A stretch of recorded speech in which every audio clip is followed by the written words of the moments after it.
Isa na namang grupo ang nakakaranas umano ng red tagging at diskriminasyon ngayong election season. Tiniyak naman ng COMELEC na iniimbestigahan nila ang lahat ng reklamo. Nagbabalik si Joash Malimban para sa detalye. Sumugod sa COMELEC si Gabriela Women's Party List First Nominee Sara Ilago. Ang pakay niya, maghain ng reklamo sa umano'y red tagging at gender-based discrimination. We are filing this complaint not only for Gabriela Women's Party, but also for the Filipino women, the marginalized women we represent.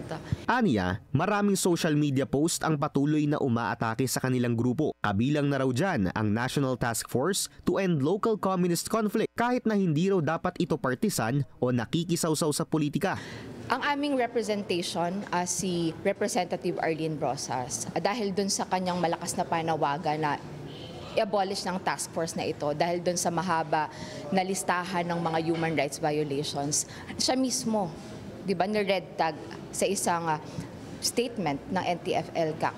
Tatlo na ang magkakahiwalay na reklamong inihain ng iba't ibang grupo mula sa Makabayan Coalition. Unang naghain ng Bayan Muna Party List sa pamumuno ni Attorney Nery Colmenares. Naghain din kahapon ng isang letter complaint ang Makabayan Coalition sa pangunguna ni Congresswoman Franz Castro. Ang panawagan nila, panagutin ang nasa likod ng mga discriminatory attacks na nakaaapekto umano sa kanilang pangangampanya. Ayon kay COMELEC Chairman George Garcia, iniimbestigahan na ang mga inihaing reklamo. Paalala niya, pinag-aaralan pa rin nila kung paano ang gagawin sakaling isang buong organisasyon ang inirereklamo ng isang grupo. Sa kaso ng Gabriela, kasama ang buong NTF-ELCAC saan nila'y lumabag sa Anti-Discrimination Resolution ng COMELEC. Nagsasama-sama na po ngayon ng ating Committee on Safe yung lahat ng mga complaints na yan.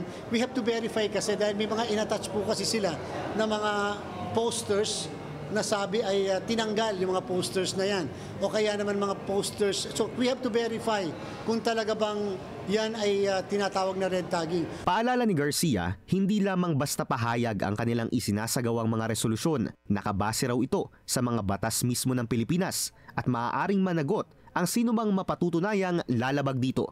Para sa agenda, Joash Malimban, Billionaire News Channel.